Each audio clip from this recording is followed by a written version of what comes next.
Hey, Grandma. Want to play Scrabble? I couldn't hide my surprise at the unexpected invitation. It had been years since I played Scrabble. I only played a few times when my granddaughter Emma was still young. Would she still want to play as a high school student? Emma looked at me with a worried expression. When I agreed to Emma's invitation, her expression softened slightly. After setting up the board, Emma picked up the tiles. How about we don't pick randomly at first and instead choose our favorite letters? Perhaps she considered my age. I thought the novel rule was interesting. And so, our Scrabble game between just the two of us began. We took turns creating words. When each of us had 4 words, Emma stopped picking tiles. Curious, I looked at Emma's face. Emma stared at the remaining tiles with a serious expression. Then, she pointed to each tile, one by one. As if she were trying to tell me something. S-O-L-D. At first, I didn't understand, but when I noticed Emma looking alternately at the cards and her mother Amy, my blood ran cold. Sold. A few days later, at 5 p.m. My eyes were dazzled by the sparkling signs. It was the place Emma had secretly told me about via email. Sorry, Mom. Looks like I won't be able to make it back there again this year. I sighed at the phone call from my son, John. It was the 6th summer since John and my granddaughter Emma left this house. I wonder how long it's been since I've seen Emma's face.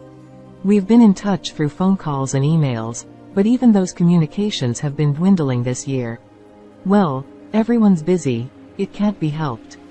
I put on a cheerful voice, trying not to show my loneliness. John kept apologizing until the end, then hung up, seeming apologetic. Looking around, the house felt strangely spacious, even though it was the same as always. I felt like my emotions were about to overwhelm me. Before that happened, I stood up and started preparing to go shopping. I'm Nancy, 65 years old. I lost my husband early on, and my only son John lived far away with his family.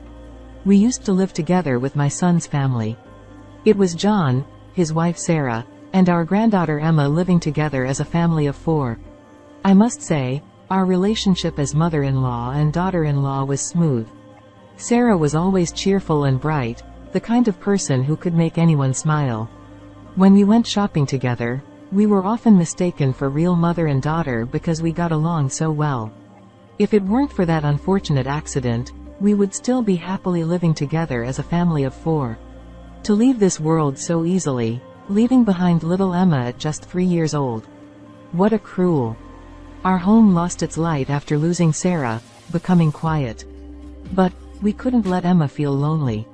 John and I decided to push our loneliness aside and make sure Emma was happy. A few years later, John suddenly announced that he was getting remarried. He said he was dating someone he met through work, with marriage in mind. Apparently, the woman knew about Emma, but I wondered how Emma felt about it. At the time, Emma was 10 years old. She was old enough to understand that her father was remarrying and that the new woman wouldn't be related to her by blood. Because I prioritized Emma's feelings, I had intended to ask John to give up remarriage if Emma objected. After conveying my feelings clearly, John brought his fiancée, Amy, home. Like Sarah, she was also a cheerful person. She talked to Emma and me without any hesitation, even though we were meeting for the first time. Emma, who was usually shy, was drawn into the conversation and seemed to enjoy it. After Amy left, I asked Emma for her honest opinion. If she becomes my mom, it seems like it'll be fun. She said with a big smile, and I felt a wave of loneliness wash over me. But if Emma would be happy, I decided to support John's remarriage. Just then, John's transfer was decided, and they had to leave this house. On a moving day, Emma told me something. Grandma, even though we'll be apart, I'll make sure to keep in touch so you won't feel lonely. It seemed like Emma, who had always been with me, could see right through my loneliness. But I wouldn't worry an elementary school-aged granddaughter. I forced a smile and waved goodbye to Emma. Living alone was lonelier than I had imagined, but I tried my best not to contact them too much, thinking of Emma. When I realized I couldn't see Emma or John, memories flooded back one after another. Being immersed in memories only made the loneliness worse. I had to keep the overflowing loneliness in check, so I finished my shopping. On my way back, I locked eyes with a kitten. Perhaps it was a stray cat. Thinking that its mother must be nearby anyway, I continued walking without paying much attention, but the kitten followed me while meowing. "You should go home soon too. Your mother is waiting for you." I glanced back and spoke as I kept walking, but the kitten ended up following me to my house. In the sweltering heat, the kitten looked up at me with watery eyes. I couldn't escape that gaze. The days I spent alone suddenly changed thanks to the arrival of the kitten. Strangely, the cat didn't run away and seemed to relax as if it had been living with me for a long time. As summer came to an end and the sound of insects filled the air, I found myself unable to part from the kitten. Watching its adorable figure, I couldn't help but think of Emma when she was still small. And then, I started to worry when I didn't receive a reply to the email I sent to Emma the other day. Until she entered high school, Emma and I used to exchange personal emails and phone calls, but recently, the lack of response has been increasing. I thought maybe entering high school had changed her routine, but somehow, I had a feeling of unease. I tried calling her directly, but the ringing tone echoed emptily. I considered contacting John. But then I remembered he mentioned he was going on a business trip overseas in our last phone call. I couldn't unnecessarily worry him, and I didn't want to inconvenience Amy by calling their home. What should I do? I muttered softly to myself, and the kitten reacted. The cat, which had been lying on a cushion by the window, suddenly came up to me and looked up at me. With the same watery eyes as the day it followed me home, it seemed to be pleading with me. As I gazed into those eyes, as if they were trying to tell me something, it struck me. I would quietly go check on Emma's situation. Sensing my idea, the cat curled up on the cushion again. The city where Emma and her family lived was about a 2-hour train ride from where I was. I predicted the time Emma would come home from school and get on the train. My heart was pounding for some reason. What excuse would I make if I got caught? Should I just go and meet her normally? While pondering these thoughts, I gazed out the window at the scenery passing by. I arrived at the nearest station and checked the map. I've known where Emma's family has lived, but I've never actually been there. Feeling somewhat like a detective, I walked around while glancing around. The unfamiliar streets and the different actions from my usual routine. Before I knew it, I realized I was actually enjoying myself. I was supposed to have come to check on Emma out of concern. Tightening my resolve, I eventually reached the house where Emma and her family has lived. I passed by the house once and stopped at the nearest corner. I had come here on impulse, but now I felt a sudden panic realizing there was nowhere to hide. Though there were few people around, I couldn't keep pacing back and forth in front of the house. As I looked up at the sky, a familiar voice caught my ear. I hid behind the corner of a fence and confirmed the source of the voice. It was Amy. Hurry up, hurry. Amy seemed to be urging a girl to walk with her. The girl followed behind Amy, head down. They walked the same path I had taken. Were they heading to the station? Keeping a distance, I decided to follow them. It had been years since I last saw Emma. In my mind, Emma was still in elementary school. But I was convinced that the girl with Amy was Emma. Her posture, the way her hair felt, bits of her childhood were still visible. So, she's a high school student now. I knew it, but seeing my granddaughter grow up from a child to this, it truly hit home. And I realized just how much time had passed. Watching the two of them, it seemed like Amy was excited, while Emma appeared to be downcast. Despite it being almost 5 p.m., they seemed to be heading somewhere. Shopping. But their demeanor was too mismatched for it to make sense. Eventually, they went through the ticket gates at the station. I bought a ticket to make sure I wouldn't lose sight of them and headed to the platform. However, as I ascended the escalator, I heard the sound signaling the arrival of a train. Hastily making my way up, I arrived just as the train was departing. Looking around, I couldn't spot them anywhere. I had completely lost them. Feeling helpless, I decided to give up and head home. In the car on the way back, I tried to shake off the uneasy feeling by recalling Emma's grown-up appearance over and over again. Arriving home, exhausted from the unfamiliar experience, I fell asleep without eating. In my sleep, I had a dream. Emma seemed to be shouting something at me, but I couldn't hear her voice. I tried to respond to Emma, but my voice wouldn't come out. Despite screaming until my throat felt like it would tear, only hoarse whispers escaped, unable to reach Emma. It was agonizing. When I woke up, the cat was peering at my face with a worried expression. Had I been having a nightmare? I was drenched in sweat. Quickly changing clothes, I immediately sent an email to Emma. I'm worried that we haven't been in touch much since you started high school. If there's anything wrong, please let me know anytime. Surprisingly, Emma replied quickly. We're all doing fine. I miss you too, Grandma. But I'll do my best. If she missed me, why didn't she come to visit? Why couldn't she spare some time? Were high school students really that busy? As I pondered, I remembered Emma's lackluster face from yesterday. Emma looked downcast as she left with Amy. Unable to shake the image from my mind, I sent another email to Emma. You can come visit anytime. Or are you busy with a part-time job or club activities? I ended with a question mark to make it easier for her to reply. But I never received a response from Emma. Since then, I've found myself constantly checking my phone, hoping for a message from Emma. But it's been nothing but empty actions, as the days passed without any change. I've tried to visit a few times to see her directly, but either the timing was off or I couldn't catch sight of Emma. My chest feels like it's being crushed with anxiety and worry. Then, John called me after a long time. Mom, how are you doing? I've finally finished up with work and returned from overseas. Forgetting to congratulate John, I desperately pleaded. More importantly, please make sure to come home this year. My urgency seems to surprise John. What's wrong? Did something happen? If I were to ask John about Emma's well-being now, I knew he'd reassured me that everything was fine. Maybe my unease about Emma's condition was just a misunderstanding on my part. But if I can't talk to Emma directly, this lingering uneasiness in my chest wouldn't go away. I haven't seen everyone's faces for so many years. I'm feeling lonely. I've always kept my loneliness buried deep inside, never showing it to anyone.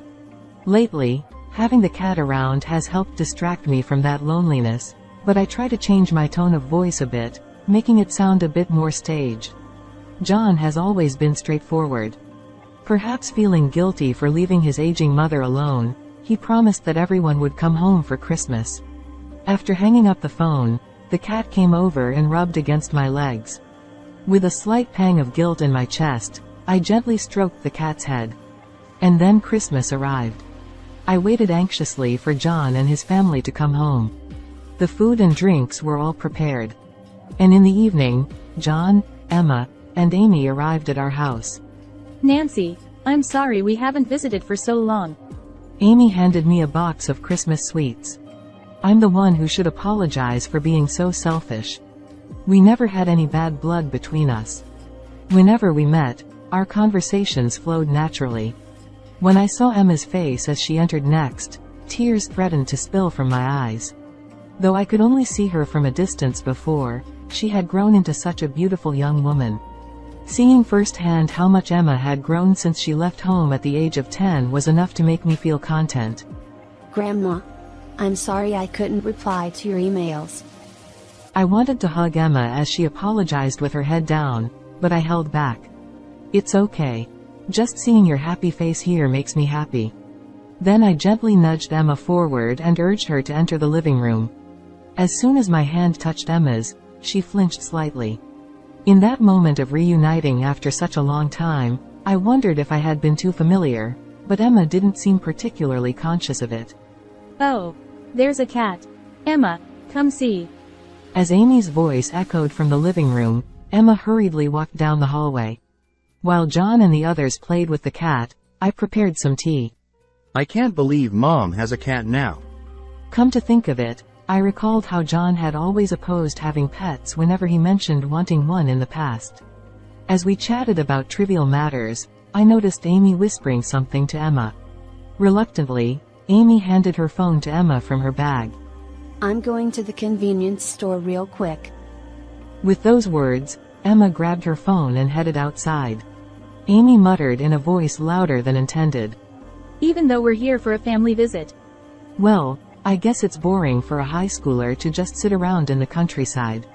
I replied, trying not to make Amy feel uncomfortable, as I set the tea on the living room table.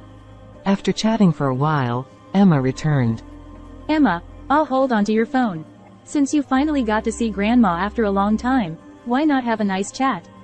I was about to protest, but Emma handed her phone to Amy without any resistance. She glanced briefly at me, but as I smiled at her, she looked away. John, seemingly oblivious, chuckled while watching a TV special. However, the idea of a mother holding her high school daughter's phone felt odd. Suspicious, I pretended to prepare dinner while discreetly checking my phone. Then, I received a message from Emma. Mom has been managing my phone, so I have very little free time to use it. That's why I couldn't reply.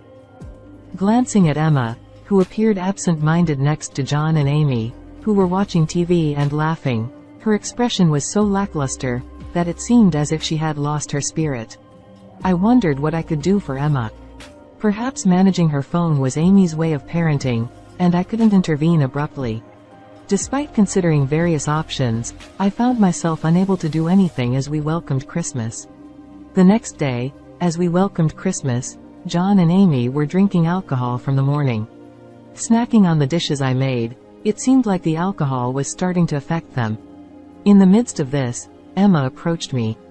Hey, Grandma. Want to play Scrabble? I couldn't hide my surprise at the unexpected invitation. Scrabble? It had been years since we last played. We had only played a few times when Emma was still young. Did she still want to play now that she was in high school? Emma looked at me with a hint of uncertainty. Sure. Since we don't have much else to do, let's play together. Emma's expression softened slightly when I accepted her invitation. There should be Scrabble somewhere we used in the past. I retrieved it from the closet, and we both laughed. This brings back memories. After setting up the board, Emma picked up the tiles. How about we don't pick randomly at first and instead choose the letters we like? Perhaps she considered my age. But still, would playing Scrabble with just the two of us work? With various thoughts in my mind, our Scrabble game began. We took turns creating words, and surprisingly, it was quite enjoyable. When each of us had 4 words, Emma stopped picking tiles. What's wrong? There are still some left. I looked at Emma, puzzled. She had a serious expression as she began to arrange the remaining tiles in a straight line. Then, she started pointing to each tile, as if trying to convey something. S-O-L-D. At first, I didn't understand, but when I noticed Emma alternating between looking at the tiles and Amy, my blood ran cold. Sold. Could it be that Emma? No, that couldn't be possible. That could never be allowed. But I couldn't confront Amy based solely on Emma's testimony. I whispered to Emma in a low voice. I'll definitely help you. It might take some time, but just wait for me. Emma nodded firmly, tears welling up in her eyes. A few days later, I lied to John. I told him I needed him to take the day off from work to accompany me to the hospital. Fully believing me, John came to pick me up in his car. All right, let's go. As I walked without getting into John's car, he followed behind me. What's going on, Mom? Where are we going? Until I had evidence, I shouldn't tell John the situation. It's not that I didn't trust my son, but Emma reaching out to me with an SOS might be because she didn't want to worry John. If today's surveillance goes well, it'll be quicker to explain the situation to John later. However, the shock he'll receive would be immeasurable. But, as her biological father, I wanted him to face reality. Besides, I couldn't handle anything that might happen alone. No matter what, I'll definitely help Emma. With that determination driving me, John eventually followed me without saying anything, sensing the seriousness of my demeanor. We transferred trains and arrived at the nearest station to Emma's and their town. Changing trains, John and I got off a few stations ahead. It was 5 in the evening. Dazzled by the sparkling signs, we found ourselves in the place Emma had secretly informed us about via email. What business could we have in such a bustling district? John seemed perplexed. However, I discreetly hid behind the building where the ticket gate was visible, and John obediently followed suit. Soon, 2 familiar figures emerged from the gate. Huh? Amy and Emma. John gazed at Emma, with slightly heavier makeup, and Amy, whom she was leading, with suspicion. I signaled to John, and we trailed behind them. They entered one of the mixed-use buildings, and we followed suit. The elevator stopped at the 4th floor. Checking the sign, the store name was written in Japanese. Why would she bring Emma to a bar like this? It seemed doubt towards Amy had begun to sprout in John's mind. "I'm going in, John," I said as we stepped into the elevator and pressed the button for the 4th floor. It seemed like the place was a members-only bar, as we were stopped by the man at the entrance. "Oh, sorry about that." I feigned confusion and pushed my way into the establishment. Excuse us. Didn't hear that my dad went in here. We'll get him out right away. John, bowing apologetically, followed me, causing the man to fluster at dealing with the doddering act. Good thing he wasn't a tough one. I thought to myself as I scanned the dimly lit interior, noticing a stage in the back. Bathed in the spotlight, young girls in revealing attire struck poses while the male patrons snapped photos of them. What is this place? John muttered as we stood there dumbfounded. Hey, mister. Don't just stand there gawking. Order something or move along. A waiter snapped us out of our trance. The waiter approached, and I was startled. "Excuse me. It seems my husband is here." Sorry, she's just a little forgetful. We'll be leaving soon. As we exchanged those words, the lighting and the music in the room changed. When I looked back at the stage, I saw a familiar girl this time. I wondered when she had changed her outfit. Wearing a nurse's uniform with a plunging neckline and a skirt so short that her underwear could be seen, unmistakably, it was Emma. Cheers erupted from the men, and flashes from cameras filled the air. Amidst all that, her face showed clear signs of discomfort. What is this? Anger trembled through my body. John, too, gritted his teeth in frustration. But we couldn't contain those emotions. Straightening my back, I stormed onto the stage, grabbed Emma's hand, and headed towards the exit of the store. The customers were taken aback by the sudden intruder. Hey, you can't do that, ma'am. The waiter forcefully restrained me. Then John, who had remained silent, spoke up. This is clearly a brothel, but are you employing high school students here? The waiter's demeanor shifted. I work in legal affairs, you see. I have plenty of acquaintances in the police force. John continued. The hand restraining me loosened. This girl is my daughter. You are having fun, aren't you? Should I sue every customer here? John's voice reverberated throughout the store. One by one, male customers began fleeing the establishment. In the midst of this, Amy emerged from the back of the shop. "Oh well, it was such a lucrative gig," she said lazily, cigarette dangling from her lips. She sounded indifferent, a stark contrast to her usual lively self. However, I couldn't be deterred by such things. This is no way to treat high school students. I glared at Amy, but she just smirked and chuckled dismissively. "It's just a part-time job, isn't it?" There wasn't a trace of remorse in her demeanor. Suddenly, Emma, trembling in John's coat and arms, stood up and shouted. "It's not just a job. You were taking all the money, weren't you? I never received a single penny." With tears in her eyes, Emma glared at Amy. What's going on, Amy? Placing a hand on Emma's shoulder, John calmly inquired. He seemed unable to believe that his wife could exploit their daughter. His voice sounded like he was seeking some last shred of redemption. But Amy further trampled on John's feelings. "Even Emma enjoyed being looked at by men older than you, right?" I felt like my head might explode. Just as I was about to lunge at her, John stepped in front of me and declared to Amy, "We're getting a divorce." He then urged Emma and me to leave, and we exited the shop. As we walked away from the store, Amy watched us with a smile, but there was a faint twist to her lips. I made Emma a hot milk with plenty of honey as she returned to my house. Somehow, the cat had curled up next to Emma. With the warmth of the hot milk and the cat, Emma seemed to relax. Thank you, Grandma.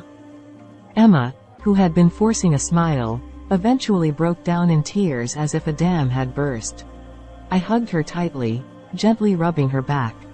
And so the night grew late. A few days later, John packed up his and Emma's belongings and moved into my house. Surprisingly, despite appearing relaxed at the time, Amy was reluctant to divorce. She repeatedly called our house, saying things like, I was just tempted by the easy money. I'll change my ways from now on, so please forgive me. appealing to me and John, but she never apologized to Emma. Most likely, she was being manipulated by the owner of that establishment. Neither John nor I paid her any attention. Eventually, through a lawyer acquaintance of John's, their divorce was finalized. It seems Amy had been arranging other girls besides Emma at that brothel. She's facing charges not just from us but also from other girls and their parents for coercion into unsuitable work for high school girls. All of this is what we heard from the lawyer. More than anything else, I'm concerned about Emma's emotional wounds. Though her expressions had become more varied over time, I wondered if she was truly okay. One evening, as usual, Emma came home from school and brought out Scrabble. Just like before, she wanted to play Scrabble together. Perhaps she had something else she wanted to communicate. Once again, we chose her favorite tiles first, and the game began. Then, 7 words were formed. Emma silently lined up the tiles. I followed each tile with my eyes. A-L-R-I-G-H-T. When I looked at Emma's face, there was the same smile as when she was a child. A tear streamed down my cheek. The cat, watching us from nearby, began playing with the leftover tiles. Emma and I laughed together at the cat's antics, surprised but amused. From then on, whenever something happened, we played word games with Scrabble. The cat, now grown, watched over us from a distance.